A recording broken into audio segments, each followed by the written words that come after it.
Containment area में भी नागरिक सावधानी नहीं रख रहे हैं, जिससे शहर कोई बड़ा खामियाजा भुगत सकता है। बोराबाकल क्षेत्र निवासी मरीज में कोरोना पॉजिटिव होने पर प्रशासन ने इस क्षेत्र को कंटेनमेंट एरिया घोषित किया है। इस क्षेत्र को सील कर आवाजाही पूरी तरह से रोकी गई है।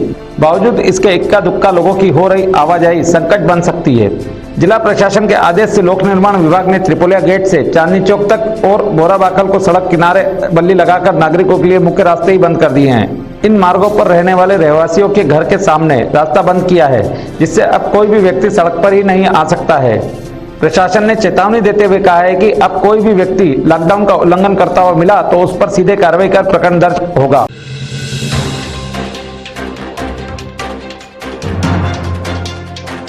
माध्यमिक शिक्षा मंडल द्वारा 10वीं और 12वीं के विद्यार्थियों के लिए ऑनलाइन पढ़ाई शुरू की गई है।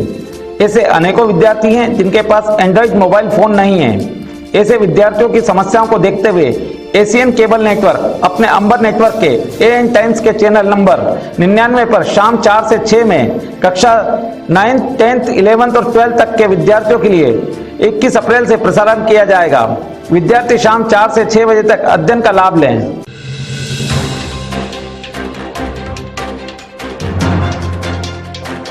जैन श्री संघ द्वारा जैन सिद्धांतों के अनुसार भोजन पैकेट तैयार किए जा रहे हैं। सुमंगल गार्डन परिसर में सुबह और शाम के लिए 1900 पैकेट तैयार किए जा रहे हैं। भोजन सेवा में जैन श्री संघ के विजय पीतलिया, प्रकाश नांदेचा, प्रमोद जैन, अमित कोठारी, प्रियेश छाजेड़, शुभम मुणत, दीपक, प्रिंस राका, संदीप बोत्रा, नीलेश कोठारी, राजेश कोठारी, अनिल लवलखा सहित सदस्य अपनी सेवाएं दे रहे हैं। ये जो यहाँ सुमंगल गार्डन में भोजन व्यवस्था संभाली जा रही है, भोजन बनाया जा रहा है, ये जैन हेल्पलाइन के बिना तले बनाया जा रहा है। और कोरोना जैसे जो महामारी जिसे विश्व WHO ने महामारी घोषित किया है और जो जिससे न सिर्फ रतलाम, न सिर्फ मध्य प्रदेश, न सिर्फ भारतवर्ष बल्कि पूरी दुनिया जिसकी चपेट में है, उसमें जो सबसे ज़्यादा प्रभावित वर्ग है वो है निम्न मजदूर वर्ग, जो वाकई में जिसे इस समय सबसे ज़्यादा कठिनाइयों का सामना करना पड़ रहा है, जिसे वाकई में बहुत सारी 2 वक्त का भोजन जुटाना जिसके लिए वाकई में एक बहुत मुश्किल काम हो गया है। तो उन लोगों के लिए हम लोग यहाँ सुबह 5:30 बजे आकर शाम से को 8:30 बजे तक यहाँ रुककर दोनों समय के भोजन की व्यवस्था करने के लिए दिन रात मेहनत करते हैं। न सिर्फ हमारे जैन समाज के युवा बल्कि कई उम्र में जो 50 साल से ऊपर के व्यक्तित्व हैं वे भी यहाँ तन मन धन से हमें सहयोग प्रदान करते हैं। कितने लोगों का खाना बनता है और डेली कहाँ बटाया जाता है? लगभग यहाँ पर सुबह यहाँ पर 900 और शाम को 800, लगभग 1700 से 1800 व्यक्तियों का खाना प्रतिदिन यहाँ बनता है। और ये लगभग मोहन नगर, विद्याखेरी, डोंगरे नगर, 80 फीट रोड, कर्मचारी कॉलोनी, बर्बर रोड, बर्बर के पीछे जो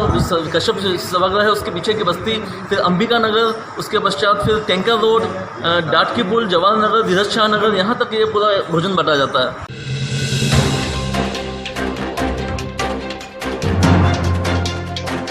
लॉकडाउन ने सारी व्यवस्थाएं ही लॉकडाउन कर दी है। जिला अस्पताल में ओपीडी में मरीजों का उपचार शुरू हुआ है, जहां मरीज पहुंच रहे हैं। जिला अस्पताल की हालत यह है कि ओपीडी में ड्यूटी डॉक्टर समय पर नहीं आते हैं, जिससे मरीज परेशान होते हैं। सोमवार को अस्पताल में चर्म रोग विशेषज्ञ डॉक्टर के ओपीडी में नहीं आने पर मरीजों की भीड़ लग गई। डॉक्टर के इंतजार में नीचे जमीन पर बैठकर मरीज इंतजार करते रहे, लेकिन किसी भी जिम्मेदार ने इन मरीजों की सुध तक नहीं ली। लॉकडाउन के कारण सामान्य बीमारी और जांच के लिए आम रोगी परेशान हो गए हैं।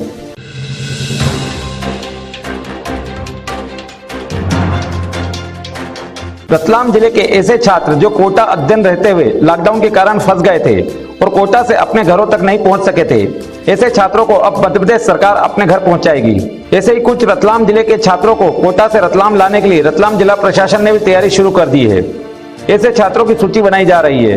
2 बसें रतलाम से नीमच जिले के सिंगरौली तक जाएगी। कोटा से सिंगरौली तक राजस्थान सरकार इन छात्रों को लेकर आएगी। यहाँ स्क्रीनिंग के बाद छात्रों को बसों से रतलाम लाया जाएगा। रतलाम जिले में माननखेड़ा में रोका जाएगा। यहाँ सभी बच्चों का मेडिकल परीक्षण किया जाएगा, फिर रतलाम जिले के बच्चों को प्रवेश दिया जाएगा। जिले में रतलाम, जावरा और आलोट के बच्चे हैं। इन बच्चों को यहाँ आने के बाद 14 दिन क्वारंटाइन में रहना पड़ेगा। सार्थक ऐप के माध्यम से बच्चों पर निगरानी रखी जाएगी। बच्चों के माता पिता से एक शपथ पत्र भी इस संबंध में लिया जाएगा। स्टूडेंट्स पढ़ाई कर रहे हैं वो लोग हैं, ये मुख्यतः आलोट, रतलाम और जावरा को बिलोंग करते हैं। तो इसके लिए जो व्यवस्था की गई है वो ट्रांसपोर्ट कमिश्नर साहब के ऑफिस से ही सारी बसेस मध्य प्रदेश की जाएंगी संबंधित डिस्ट्रिक्ट कोटा में। और हमारे लिए कोटा से जो एंट्री पॉइंट है वो नीमच में सिंगोली है। तो हमारे जो नोडल्स हम लोगों ने अपॉइंट किए हैं इन बच्चों के लिए, वो नोडल्स हमको यहाँ से लेने जाएंगे। सभी का पहले नीमच में एक हेल्थ चेकअप होगा, उसके पश्चात उनको वहाँ पे कुछ स्नैक्स वगैरह रिफ्रेशमेंट ब्रेक के बाद में उन लोगों को मानन खेड़ा के माध्यम से हम लोग यहाँ लेकर के आएंगे। मानन खेड़ा में हम लोग अपने डिस्ट्रिक्ट के जो बच्चे हैं उनकी पुनः एक बार मेडिकल चेकअप करेंगे और इसके बाद में उनसे सार्थक ऐप, ये एक एप्लीकेशन है जिससे बच्चों की लोकेशन मैप की जा सकती है। इसका इम्पोर्टेंस ये है कि ये जब अब अगले 14 दिन के लिए क्वारंटाइन पीरियड में रहेंगे तो ये लोग अपने घरों से बाहर ना घूमें। साथ में हम लोग पेरेंट्स से एक कंपलसरी डिक्लेरेशन भी भरवाएंगे जिसमें कि वो ये डिक्लेयर करेंगे कि अपने बच्चों को कंपलसरी होम क्वारंटाइन में रखेंगे। नहीं रखने की स्थिति में उनके विरुद्ध जैसे किसी अन्य व्यक्ति के विरुद्ध कार्रवाई होती है उनके विरुद्ध कार्रवाई हो सकेगी। और शाम तक आज ये लोग सभी नीमच पहुँचेंगे।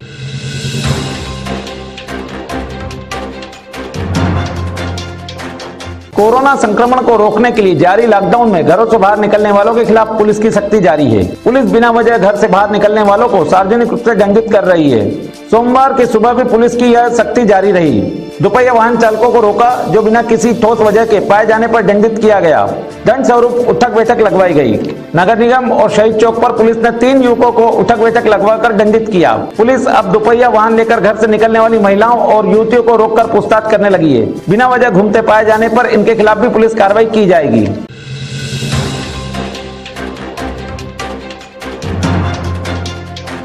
कोरोना संक्रमण को रोकने के लिए जरूरी सोशल डिस्टेंस का पालन भारतीय स्टेट बैंक की रत्नपुरी शाखा में नहीं हो रहा है। यहाँ सोशल डिस्टेंसिंग का खुलकर उल्लंघन हो रहा है। सोमवार की सुबह रत्नपुरी स्थित भारतीय स्टेट बैंक शाखा में अपने कार्य के लिए आने वाले लोगों की भारी भीड़ जमा हो गई। इन लोगों को सोशल डिस्टेंसिंग का पालन कराने वाला कोई नहीं था, जबकि कोरोना वायरस के संक्रमण को रोकने के लिए सोशल डिस्टेंसिंग अति आवश्यक है। सोशल डिस्टेंसिंग के पालन कराने के लिए देश भर में ही 3 मई तक लॉकडाउन जारी किया है।